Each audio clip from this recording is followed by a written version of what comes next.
विवेक चूड़ामणि, प्रस्तुतकर्ता स्वयं प्रकाश शर्मा। तीसरा भाग। विवेक चूड़ामणि के इस तीसरे भाग में श्लोक नंबर 57 से श्लोक नंबर 86 तक है, जिसमें इन विषयों के बारे बताया गया है। आत्मा का ज्ञान, प्रत्यक्ष अनुभव द्वारा ही मुक्ति संभव, पूछे गए प्रश्नों पर चर्चा, इंद्रियों के विषय एक जाल जिनमें व्यक्ति बंध जाता है, और व्यक्ति का शरीर के साथ मोह। विवेक चूड़ामणि। वीणा की जो सुंदरता है और उसके तारों को बजाने वाले की जो कुशलता है, इन दोनों का मकसद तो केवल सुनने वाले श्रोताओं को आनंद देना है, उन्हें खुश करना है। अपने आप में ये दोनों ही व्यक्ति को पूर्ण स्वामित्व प्रदान करने में बिल्कुल पर्याप्त नहीं है, बिल्कुल काफ़ी नहीं है। धारा में शब्दों की बोली गई ऊंची वाणी, शास्त्रों की व्याख्या करने में या शास्त्रों पर टिप्पणी करने में दक्षता, ये सब तो केवल इन्हें करने वाले विद्वान व्यक्ति को थोड़ा सा भौतिक सुख और संतुष्टि ही दे सकते हैं, लेकिन ये सब अपने आप में व्यक्ति को पूरी तरह से मुक्त कराने के लिए अपर्याप्त या इनसफिशिएंट होते हैं, काफ़ी नहीं होते। परम सत्य को जाने बिना शास्त्रों का अध्ययन व्यर्थ है, बेकार है, उसका कोई फायदा नहीं होता। और जब परम सत्य को जान लिया जाता है तो भी शास्त्रों का अध्ययन व्यर्थ है, बेकार है, क्योंकि परम सत्य को जानने के बाद शास्त्रों की तो ज़रूरत ही नहीं रहती। दर्शन शास्त्रों पर लिखी गई जो बहुत सारी टिप्पणियां हैं, वे सभी टिप्पणियां तो एक घने जंगल के समान है। और जब व्यक्ति का मन टिप्पणियों के इस घने जंगल में रमण करने लगता है, तब वह मन अपने ही भ्रमों के कारण उस घने जंगल में आसानी से खो सकता है। इसलिए ब्रह्म को जो सच्चे खोजने वाले हैं, उन्हें चाहिए कि वे उचित प्रयासों द्वारा आत्मा की जो सच्ची प्रकृति है, उस सच्ची प्रकृति का वे स्वयं अनुभव करें। जिस व्यक्ति को अज्ञानता के जहरीले नाग ने डस लिया है, उस व्यक्ति का उपचार तो केवल ब्रह्म ज्ञान से ही किया जा सकता है।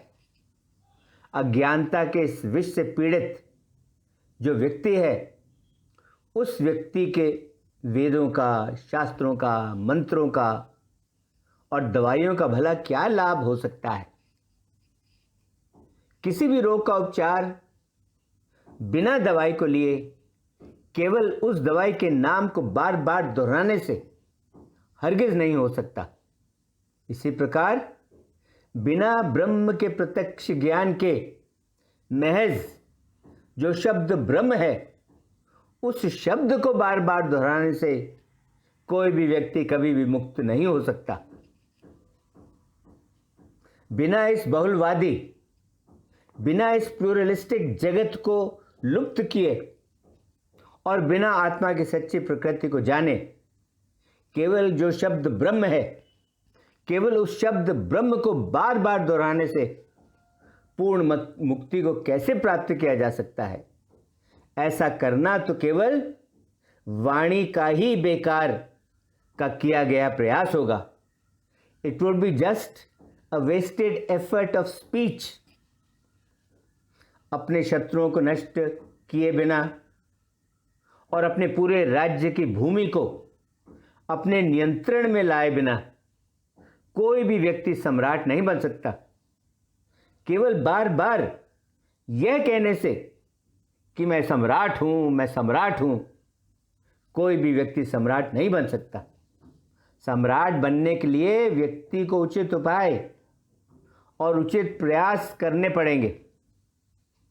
धरती के नीचे गहराई पर छिपा हुआ जो गड़ा खजाना है, वह खजाना केवल उसका बार बार नाम पुकारने से कभी नहीं मिल सकता।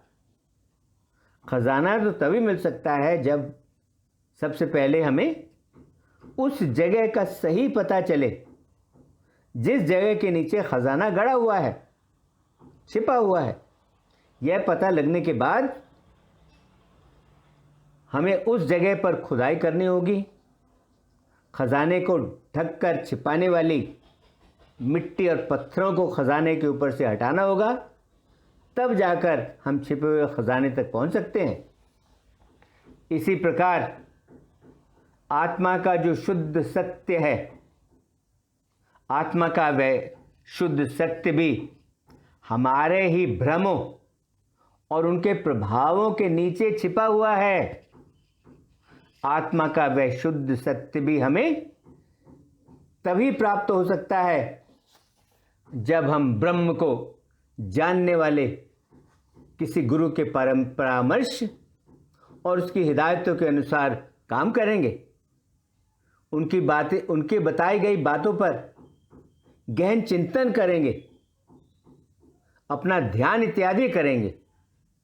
और यह करने के बजाय यदि हम विकृत तर्कों को ही बार बार दोहराते रहेंगे, तो ऐसा करने का नतीजा आत्मा का उभर कर प्रकट होना कभी नहीं हो सकता। विकृत तर्कों को बार बार दोहराने से आत्मा कभी भी उभर कर प्रकट नहीं हो सकती।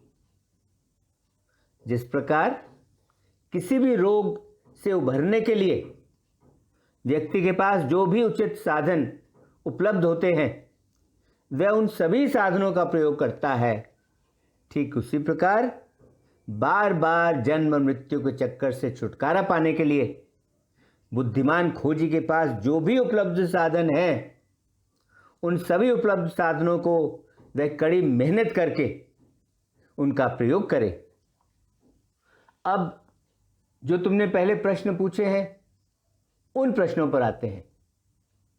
जो भी तुमने प्रश्न पूछे हैं, वे सभी प्रश्न तो उत्कृष्ट हैं। शास्त्रों को जानने वाले इन सभी प्रश्नों को स्वीकार करते हैं। ये सब प्रश्न कहावतों के स्वरूप हैं। ये सब छिपे अर्थों, छिपे मतलबों से भरे हैं। और ये सब तो जो भी आत्मा को खोजने वाले हैं, उन सब के लिए भी जानने योग्य है। हे विद्वान, अब तुम्हें मैं जो कुछ भी बताने वाला हूं, उसे तुम बहुत ध्यान से सुनो। इसे सुनने से तुम्हें संसार के बंधनों से पूरी तरह मुक्त कराने वाला मुक्ति दाता मिल जाएगा।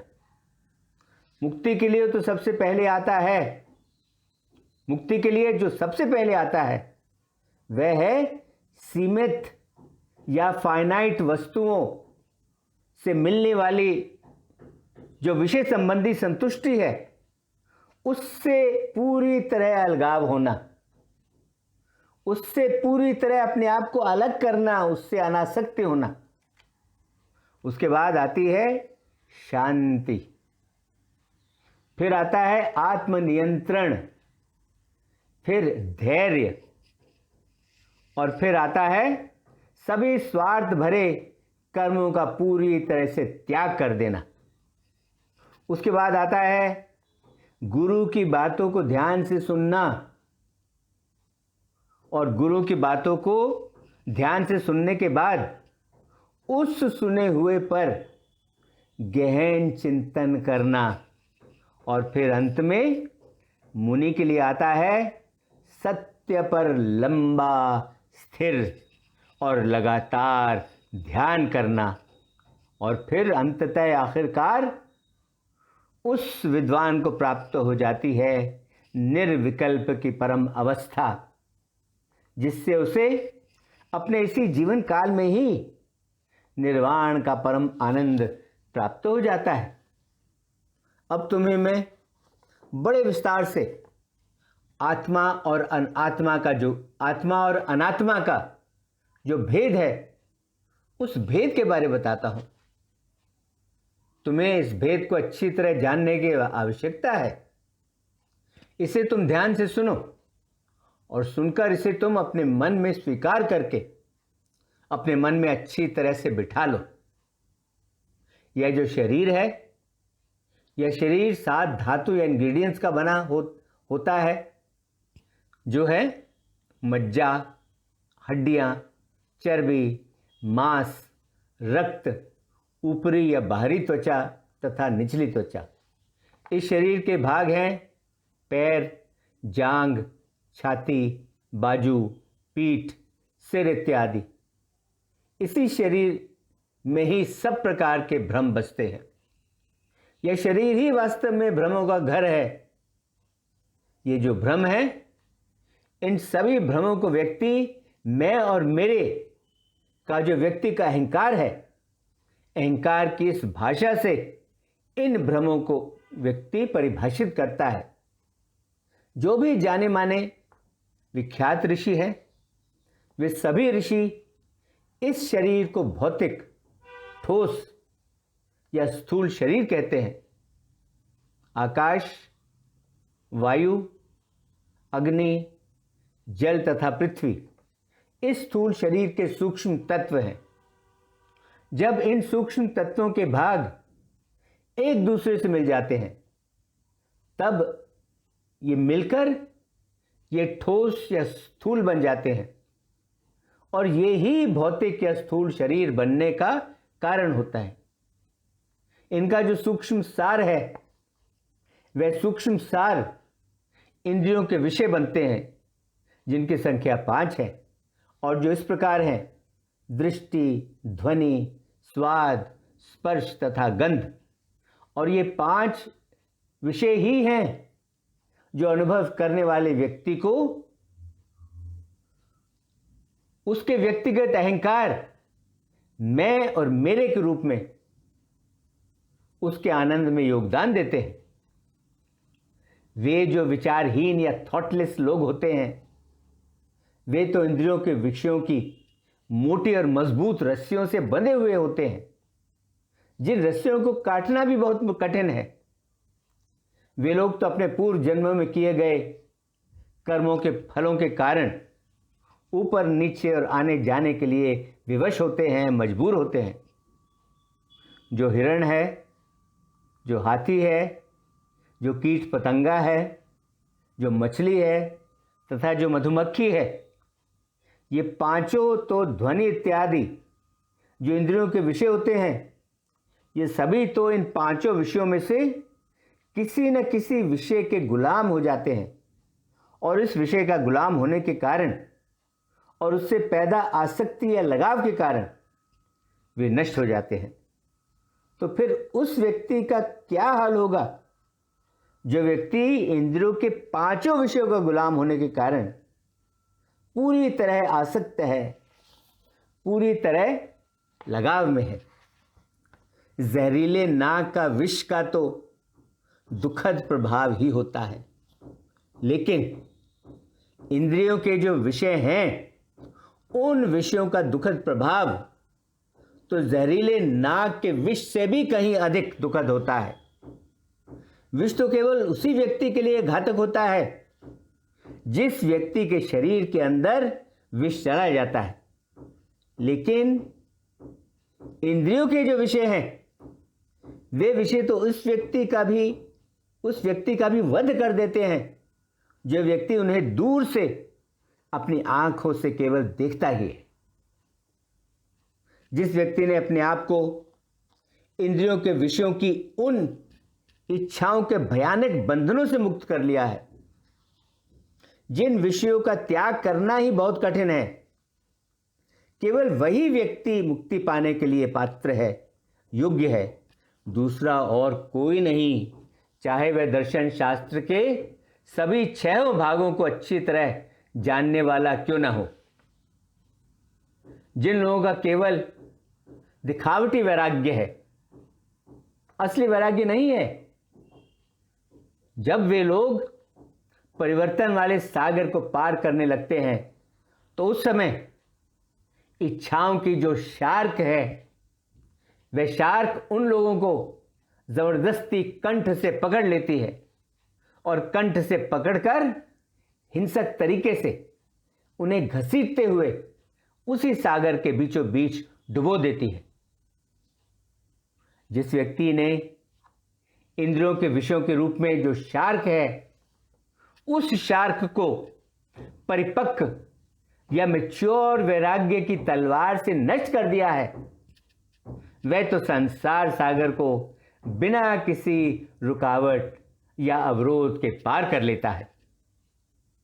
इस बात को अच्छी तरह जान लो कि जो मूर्ख व्यक्ति इंद्रिय सुख के खतरनाक रास्ते पर चलता है, उसे तो नश्वरता या मृत्यु शीघ्र ही पार कर लेती है, जबकि जो व्यक्ति भला चाहने वाले महान गुरुओं की हिदायतों के अनुसार दिव्य पथ पर टिका रहता है और जो इस दिव्य पथ पर स्वयं अपनी ही तार्किक क्षमता का सहारा लिए हुए लगातार इस पथ पर चलता रहता है, वह तो अपने लक्ष्य को अवश्य प्राप्त कर ही लेता है।